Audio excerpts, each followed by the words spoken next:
it's what the book is about. So I'll leave the suspense to you. All right, thank you. I'm gonna stand here.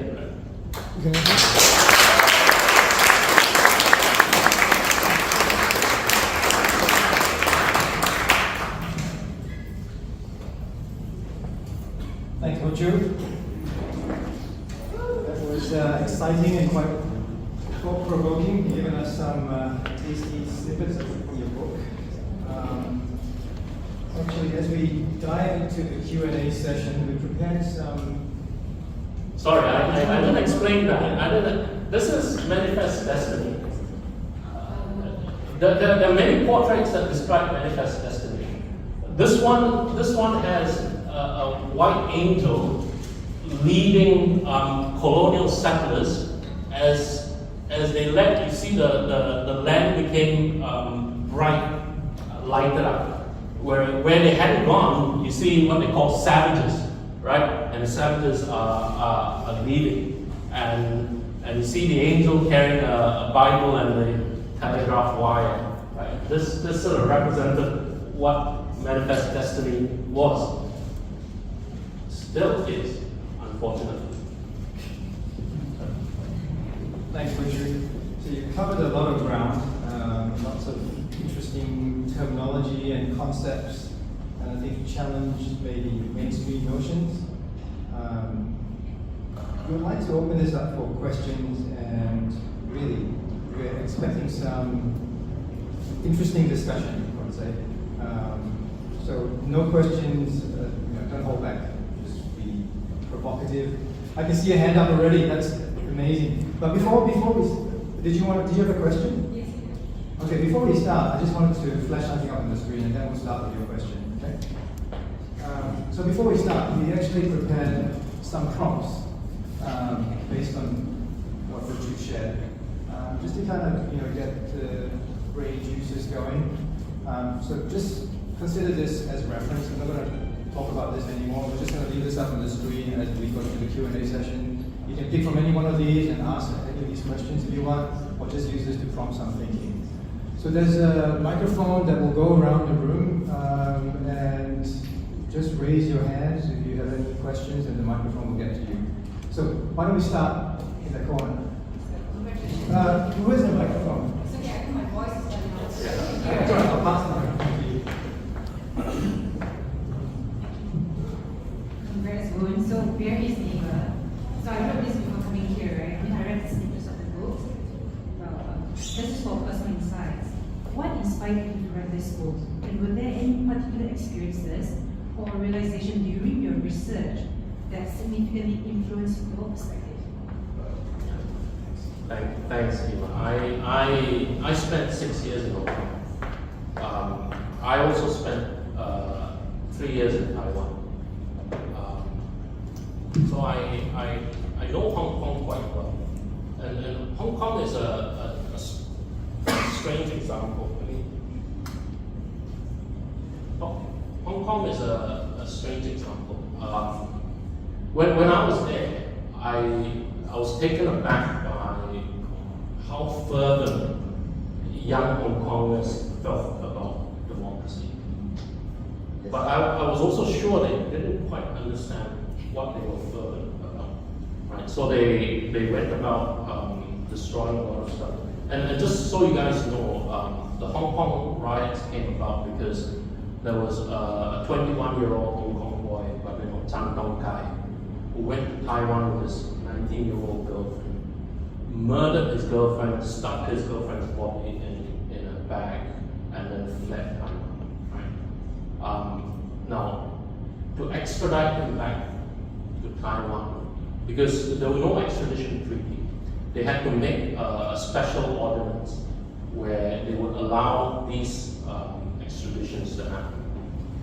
And this ordinance was loudly debated, widely debated, and it had 36 items within Annex A.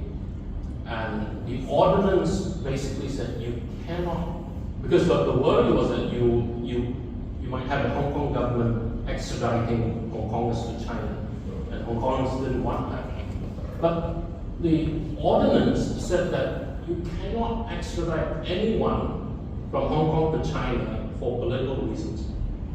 And if you wanted to extradite someone, the crime for which you are extraditing him must be a crime worth 3 years of sentence, also in Hong Kong, right? Lots of guardrails. But because the whole debate was hijacked, right? People didn't care anymore. They only saw things black and white. And that was when I thought, wow, the notion of democracy is so strong, right? But yet it is so flawed, but people don't see it, right? And because they hold those truths to be self-evident, for a lot of young Hong Kongers, when they ingest that, their compass north became the west, right? And that got me thinking, how do you bring rational back? And I started writing around about that time, and that was the first one. Thanks for that, Buchu. Now, do we have any other questions? Yes, great. Hi, Boon. First and foremost, congratulations to your second book. Of course, I had the privilege to read your first one. Something has been playing on my mind, especially on your theory, or on what you have dispelled to say that, not all men are created equal, right? So, if that is the direction that your thinking was, how would you think that, we can rebalance it and make it a more ideal way to reflect that particular statement that everyone is created? Thanks. I think Tim shared with me a quote from Lee Kuan Yew, which I would like to share with you. He says, not all men have the same capacity to do things. Some men have more, some men have less, some men have more capacity in one area, and others have better capacity in others. I think the minute you start talking about rights, you lose sight of the fact that you are obliged to understand relationships of people around you. And in that relationship, you understand who is better at what and who's got more capacity for what. And this is why I say I'm a big proponent of political meritocracy. I'm not a proponent of social meritocracy, because I think billionaires will say I pull myself out of my own bootstrap. I don't believe that. But on the political side, I believe that we have a duty to let the better man, the more convicted man, lead, right? And judge him by outcomes. And this is what LKY has been saying all throughout his years. Look at outcomes. In a democracy, you're chosen, you're given the mandate before you deliver any outcome. And when it fails, you move somewhere else, right? I think that's putting the cart before the horse. I think you need to choose able people who have shown great capacity. I call these, I think visible merit, people with visible merit, people who have shown substantive outcomes, and people with a good social sense of justice, right? If you have 3 of these criteria, right, you should make yourself available to lead. And when you look at outcomes are invariably delivered by people who have the ability to execute, right? But if you give yourself into a lottery of people where it's a beauty parade and it's a lottery, then you get people who are maybe good at speaking, but not necessarily able to deliver. I'll give you an example, and you might not agree with me, but I've been looking at the way China has been doing their legislation. Right? I know many people will say the NPC, the Chinese Parliament, is a rubber stamp parliament. When you say that, you don't understand what goes on behind the legislation. Every time a legislation is introduced by the NPC, there are thousands and thousands of grassroots level, at the country level, at the individual level, right? The NPC itself, China-wide, has 26,000 what they call legislative contact points. These are people, volunteers who go out and explain the legislation and take feedback from the people, right? But this is only at the national level. At the municipal, provincial level, they've got their own, and they add up to hundreds of thousands. The engagement is very strong. But what you don't see is the same engagement which LKY would describe as wit and witticism. But wit and witticism gets you nowhere. Wit and witticism gets you a laugh, gets you a satisfaction at some point, right? But does it improve the lives of people? That ultimately is not. Okay, before I get to you, I just want to add some color to what Boon Chu talked about. So this is the topic that actually, Boon Chu, a few of us have discussed before. And what I just wanted to add to what Boon Chu said is that there's quite a bit of nuance to equality. So, as Boon Chu mentioned before, from a spiritual perspective, all men could be considered equal. Under the law, all men are considered to be treated equally. And there are other, aspects of that as well. But the quote that from Lee Kuan Yew, I think, kind of highlights that in terms of competence and capability, in terms of maybe moral values, not all men are equal. And I'll just read a quote that we have up here. It says, "The weakness of democracy is the assumption that all men are created equal and capable of equal contribution to the common good is flawed." So that's the distinction, I think, when we talk about equality. Okay.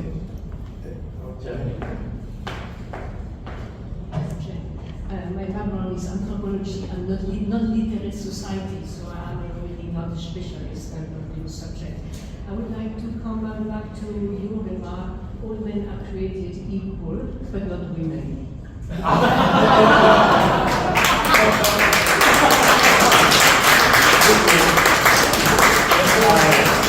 I stand accused, but I think there is now apparently more than men and women. And the quote is what, from 18th century, so things have changed a lot in the world, and in my opinion, the Creator has nothing to do with democracy. I would like to hear what democracy is today. In my opinion, democracy is separation of powers. You have the political power and you have the independence of justice. That is things which are very important for democracy, because democracy, it is in favor of the month that to hammer democracy is a failure, etc. is perhaps something utopian. But in a different form of government in the world, I think is something we should look towards. Nowhere is democracy perfect. But it's also, I think, is something which learned over a long time in history. And a number of societies are still young with what they call democracy. Thank you. I think that's a valid point, and separation of duties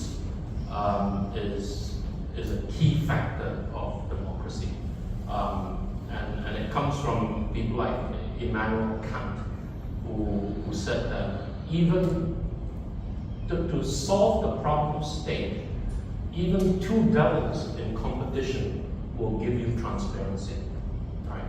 In other words, two devils, they make each other transparent. And Jefferson said, I can't remember, maybe it was Madison said, we need to allow ambition to counteract ambition. Then you get the transparency. But I would like to share with you a story, and it's a story that I tell, right? And this was in colonial America. There is a family, a successful family. Husband's name is George. Wife's name is Anne. They had 6 kids. This was in colonial America, 1950s. George and Anne were migrated to America in the 1920s, 1930s, right? And in the 1950s, both George and Anne had debts in the family in London, and they needed to go back. As was the case in those days, travel between continents was fraught with danger, right? You don't just take a trip 2 weeks.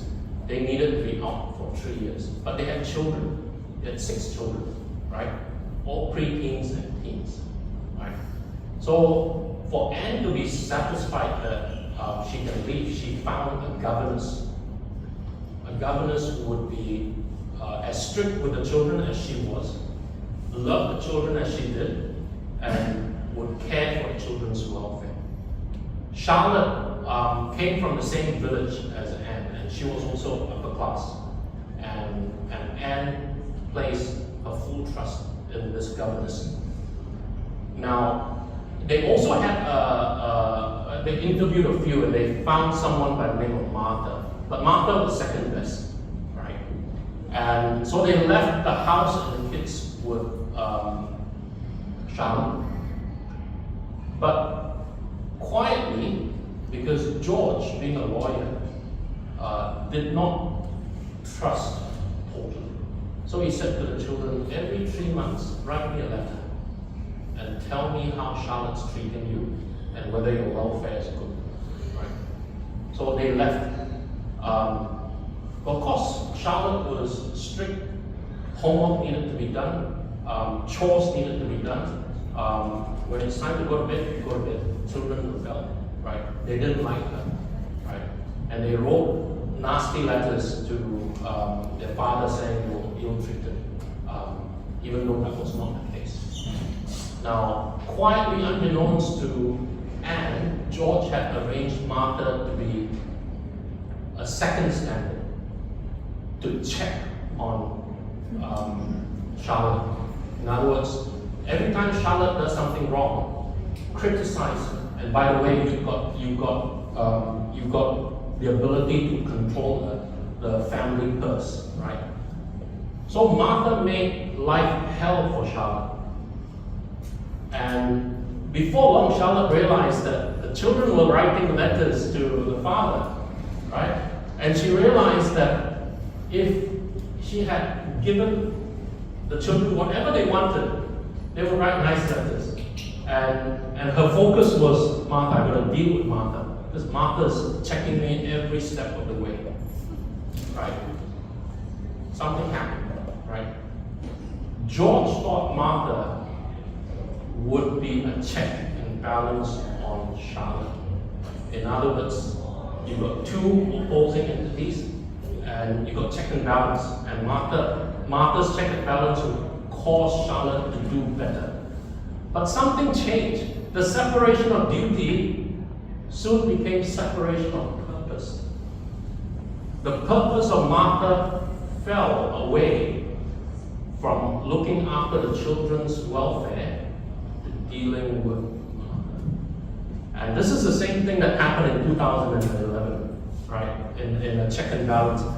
If you've been in the election rally in 2011 at the Workers' Party rally, Loh Thia Khiang at the stage sort of was very lively and he said, vote us in. We're going to check on the bus driver. We're all in the bus together. But if the bus driver sleeps, I'm going to slap him. Right? The crowd was animated. Slap harder. They wanted the check and balance. But what you don't realize is that if you keep slapping the bus driver stops looking at the passenger as his ultimate reason for being a bus driver. It is now to deal with whoever it is that's slapping. Separation of duties can become separation of purpose. And that I think is what's happened. If you look at the States, for example, you look at much of Europe, separation of duties have now become separation of purpose. People who enter politics for a purpose, for a reason, became partisan, right? They take on an aura or a reason that's different. Anyway, I think you raised a good point. Not only in Europe. Thanks for that question. By the way, that story on George and Anne is concocted. Thank you very much. Very interesting. Congratulations for your new book. As far as I understood the statement that even though we want to think that we have equal rights and equal, we want to be equal, all of us, right? But at the same time, we don't have this by purpose. So what happens in the society is then there is a statistical sampling of those random people who manage to raise, right? And then we should follow up on that. But don't you think it's a bit strange to let this run by statistics? Shouldn't we allow equal opportunities but not equal right? In other words, if we create a system, why we don't create a system in which everyone is independent of their birth would have the same opportunities but not rights? Like in the States, for instance, kids who are grown in the middle of nowhere, they don't have access to the education, right? Because simply it's just not possible. Social needs don't work. What do we do about this kind of thing? I've got another story. I've got another story. I live in an apartment, a ground floor apartment, right?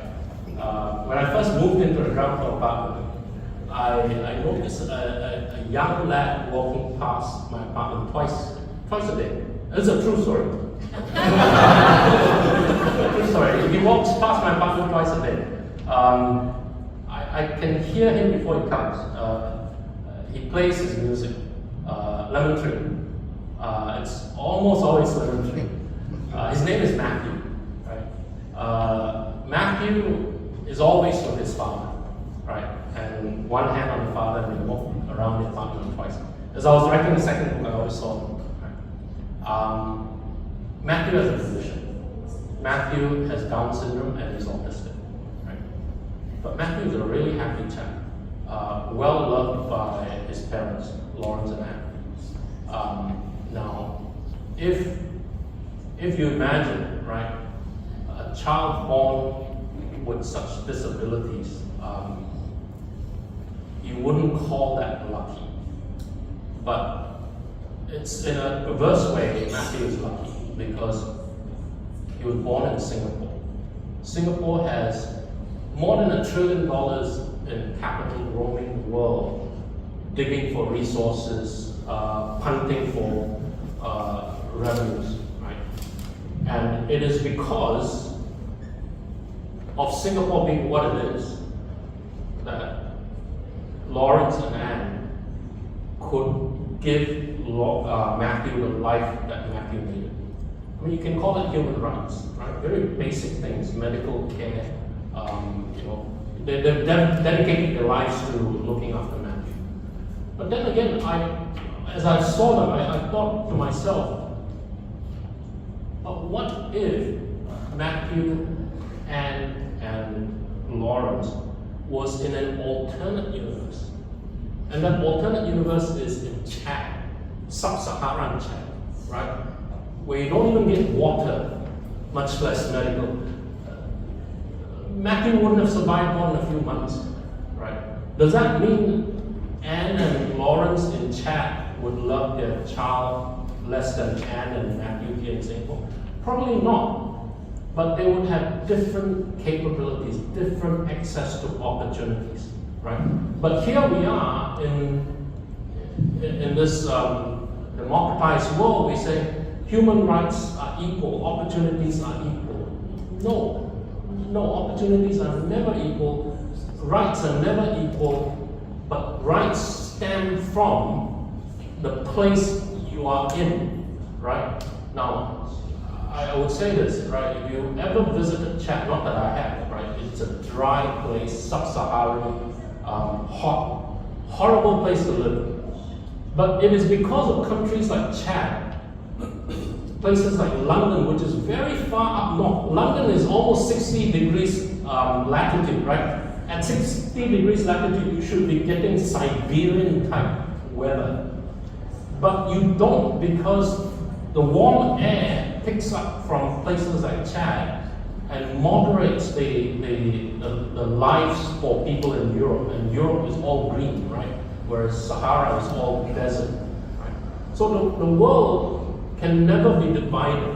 And because the world is divided, we now have a situation where rights in one country is different from rights to another. I don't know how you would solve that, other than the fact that I know, and people like Mabubeni would say that we're like, 193 cabins on the same boat. He's right. But this is where I think the notion of rights, if you take it further, it will lead you to a very, very uncomfortable place. If you read my book, you understand what it means by uncomfortable, because it will challenge all your notions of nationhood. It will challenge all your notions of sharing resources. It will challenge your notions on who gets what. Right. So I'll leave it at that. Thank you. Thanks for that, Dennis. Are there any other questions? Okay. So while you think of questions, I'll maybe follow up on Dennis's question. Your second book talks about the indivisible garden, which is very much what you're referring to in your response. Have there been instances where the indivisible garden has been successfully implemented? Okay. Before I answer that, right, the concept of indivisible garden comes from the reading of Genesis. I'm not religious, just so you know. The reading of Genesis when I was a young boy says that God created Adam and Eve and specifically tasked Adam and Eve to look after the garden as custodians. Right? He never said the garden is yours. He never said you've got rights to the garden. You can enjoy all the privileges I've given you. You've got one duty: look after the garden. But there is only one fruit that you cannot take: the fruit from the tree of knowledge of good and evil, right and wrong. Right. So when I was a young man, I couldn't figure out the rationale for that. Why is knowledge no good? Why is knowledge of good and evil bad? I mean, I cannot understand, right? So Eve took one bite, gave it to Adam, and immediately something fell on their eye. A filter fell on their eye.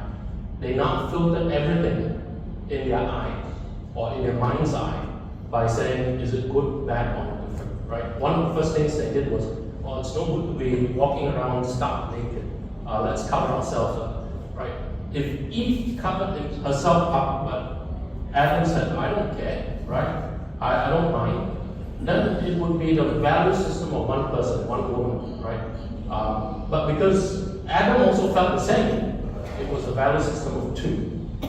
But who is to say your right, your perception of right is the same as my perception of right, right?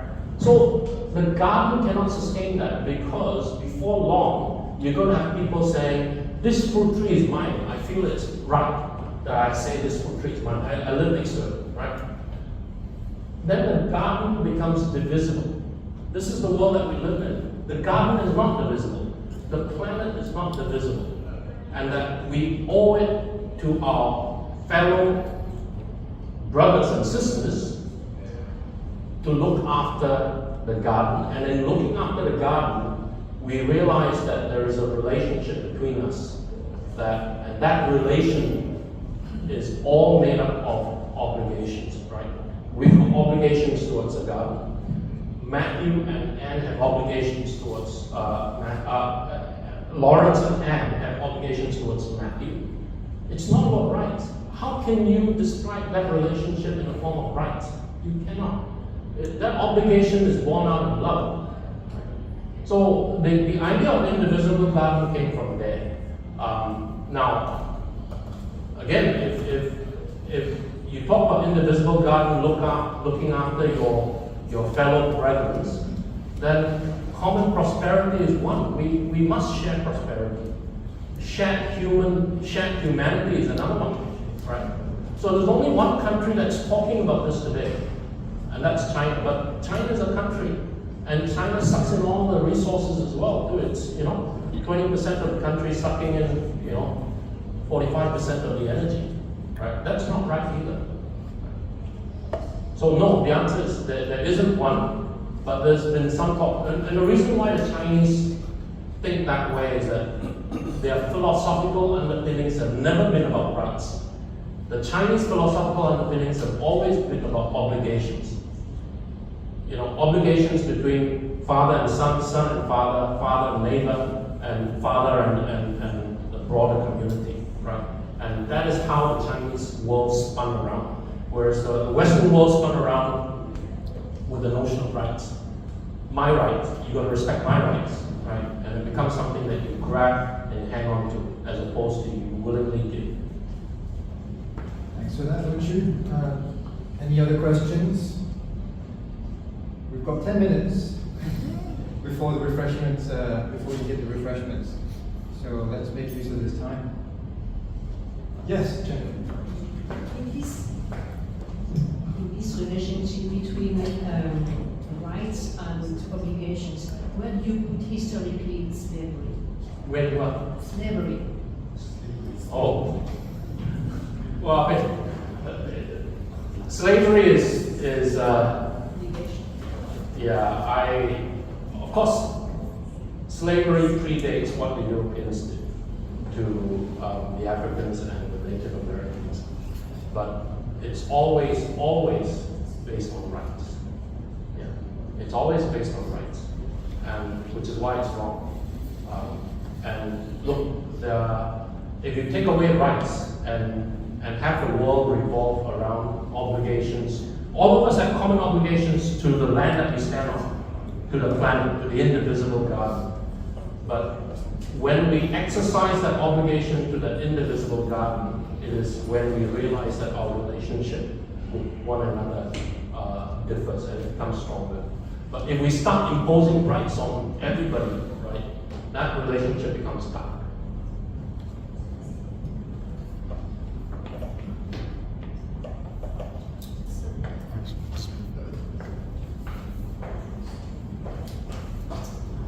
This is really very interesting. I have a lot to think about.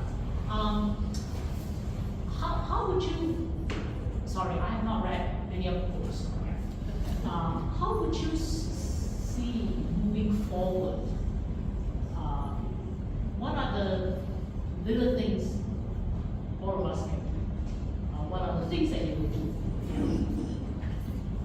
I mean, writing this book is great to explore this idea first about us, the right and not owning anything and your obligations. But what else do you think we should think about to concretely and bring up China and its value? It's like telling the rest of the world, okay, you know, and people don't want to hear that, especially a big part of the world. All right, it's just a defense mechanism. So how do we lower that defense mechanism? It's a fact. Yeah. People are just defensive. Yeah.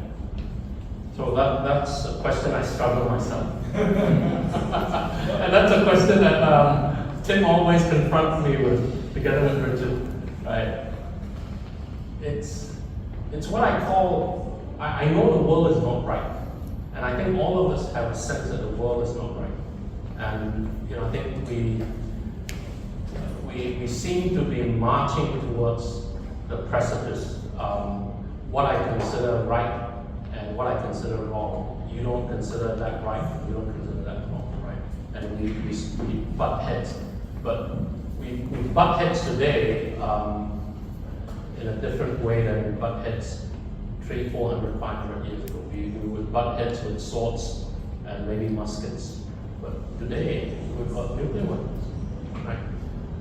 How do you shock people into knowing that they are at the precipice, right? That the world that we live in is not well.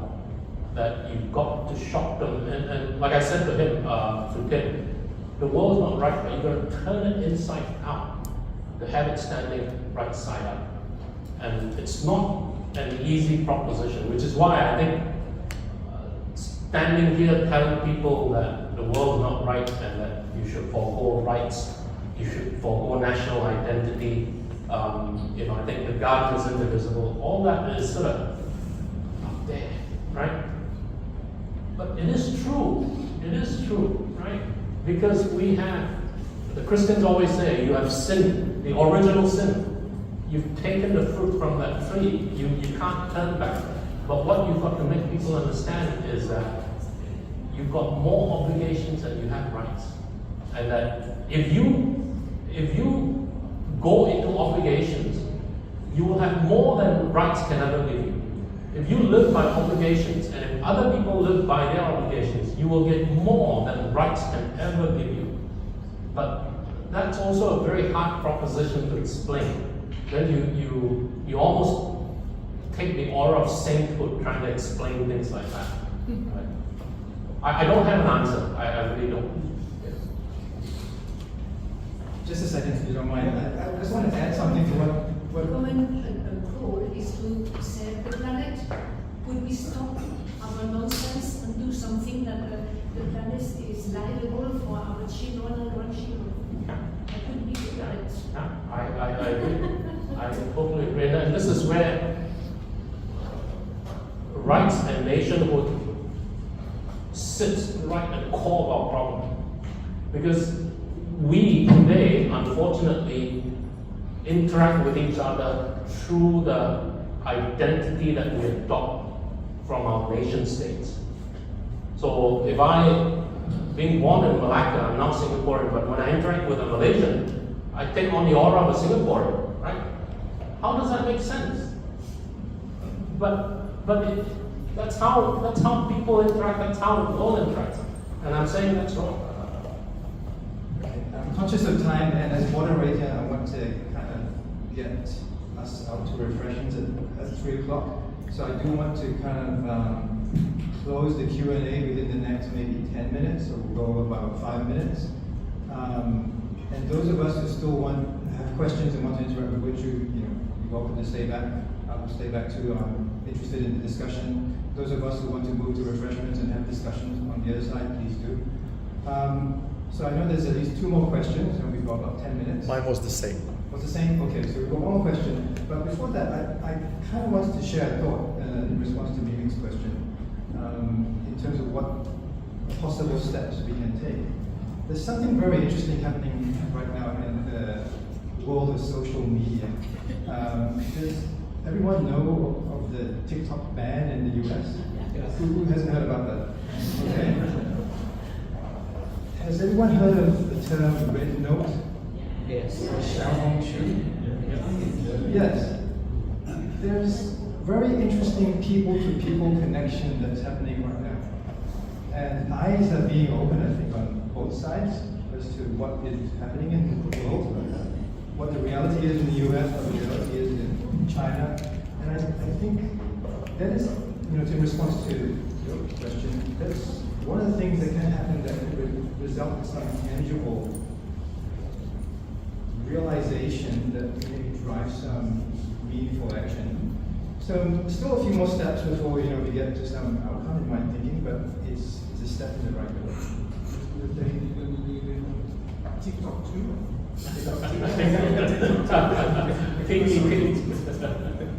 Red note is TikTok too. Okay, thanks. Hello, my name is Nathan. I'm a good friend of Bunju, and we've been having these debates all the time. Right? And in fact, I helped him review the first book. You'll see my name being called in a preface. Right? Now, not meaning to hijack, your speech, but I would like to propose a solution or part solution to your question, to your earlier question. What can we do, right? And I find this useful for myself.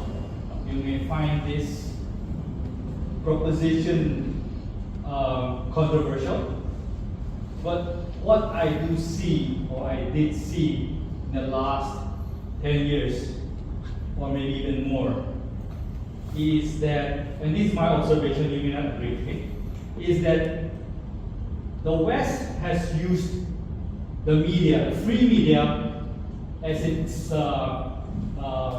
like policeman, right? To watch over how democracy works. But who is to watch over the policeman? And that, I think, is something for you to look at. You see, the world's policeman, which is the Western media, in my view, and I believe Boon Chu may agree with me partially, is that it has gone haywire. So instead of just reporting the news, it's creating news that they want you to believe. And what has that cost us? That cost us to hate China, to to play down anything that good that comes from China or the East. Right? Now, what has this brought us? It brought us closer to the brink of World War III. How? You see the AUKUS, everything is against China, is preparing for war. So we can sit back and say, okay, now I don't want to believe everything I read in the Western media, and this goes back to what Boon Chu was saying when he was in Hong Kong. What you read in the Western media is actually very different from what you see on the ground. So what can we do? We can educate ourselves to say, hey, hold on.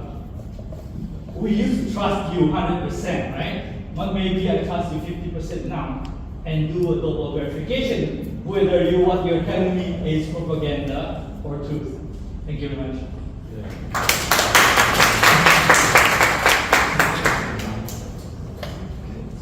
On the dot, 3 o'clock. Any other questions? If not, would you choose anything else? No, thank you. No. I want to say the book, one of the books would be given. Yeah, okay. Yeah. So, thank you for the lively, active, provocative participation. I'd like to thank Boon Chu as well for giving us lots of thought-provoking content to stew over. So this is the end of the formal part of the event.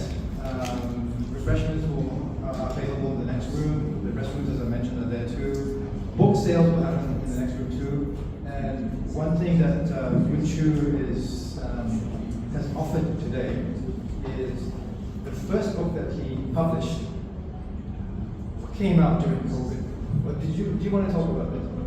Okay. I had printed the books at the beginning of COVID, thinking, well, COVID would be a couple of weeks, and then launched. So it was longer than that. It's been 5 years. So it's sat in the storeroom for 5 years. So the edges of the book are turned brown. So I don't feel it is right for me to sell it. So if you want the book, it will be given complimentary. Thank you for that, Boon Chu. So, 3 books. I always have 40 something. So I think first come, first serve. So the second book really goes with the first. So if you get the first book, you should also consider getting the second one. So with that, thank you very much, Boon Chu. Thank you everyone for your participation. And,